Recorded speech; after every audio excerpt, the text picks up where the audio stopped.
भगवान नारद जी को भेजते हैं कि आप उसके साथ रहिए बस। तो नारद जी जाते हैं। अब नारद जी ने सबसे पहले जाते ही कहा, अरे पुत्र कहाँ घूम रहे हो, तुम्हारे माता पिता ढूंढ रहे होंगे, आइए शांति शांति।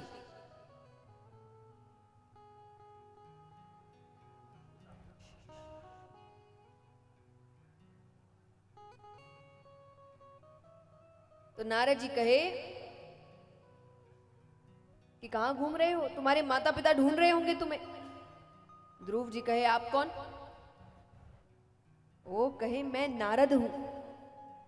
नारद जी आपकी तो बहुत सी कहानियां सुनाई है मुझे माता ने, आप भगवान विष्णु को जानते हैं ना? नारद जी ने कहा जानते हैं। बोले वो कहां मिलेंगे, मुझे उनसे मिलना है। नारद जी ने कहा कि तुम जीवित नहीं मिल सकते, वो क्षीर सागर में रहते हैं, वहां कोई जीवित नहीं जा सकता। ध्रुव जी कहते हैं मुझे मृत्यु का भय नहीं है, पर मुझे जीवित ही मिलना है। और थोड़ा सोचते हैं, फिर कहते हैं कि ठीक है, मैं नहीं मिल सकता, वो तो मुझसे मिल सकते हैं। नारद जी ने कहा क्या मतलब? अरे बोले मैं उनके पास नहीं जा सकता तो वो तो मेरे पास आ सकते हैं। नारद जी ने कहा जरूर आ सकते हैं, पर उसके लिए कठोर तपस्या करनी पड़ेगी। ध्रुव जी कहते करूंगा, कठोर से कठोर तपस्या करूंगा, मुझे भगवान विष्णु से मिलना है। और वो अत्यंत कठोर तपस्या करते हैं।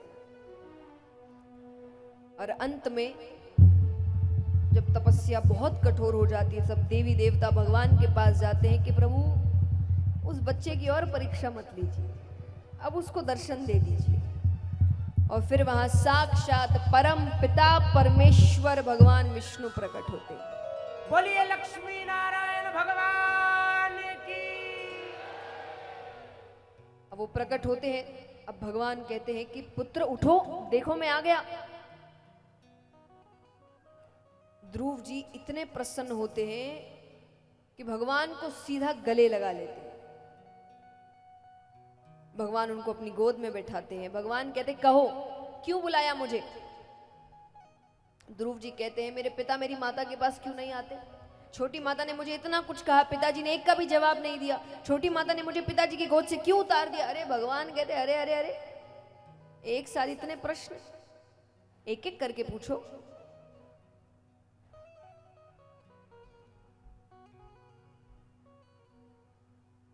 एक एक करके पूछो। ध्रुव जी कहते हैं छोटी माता ने मुझे पिताजी की गोद से क्यों उतार दिया? भगवान कहते तो यही प्रश्न तुम्हें सबसे ज्यादा तकलीफ दे रहा है।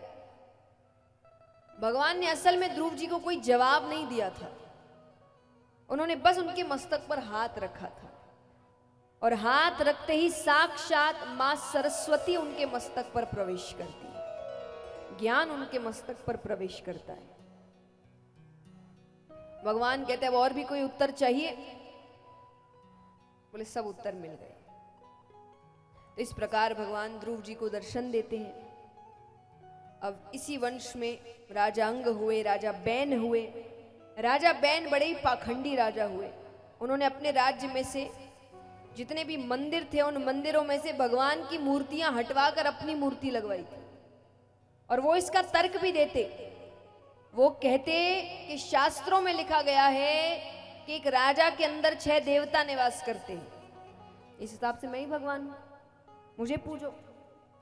प्रजा परेशान हो गई तो ऋषिगणों के पास जाती है। अब ऋषिगण समझाने तो आते हैं,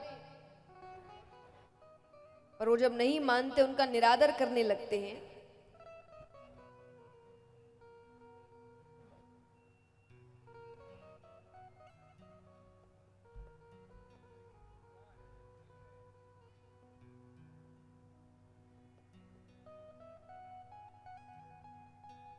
तब क्रोध में आकर वो श्राप से उन्हें भस्म कर देते हैं।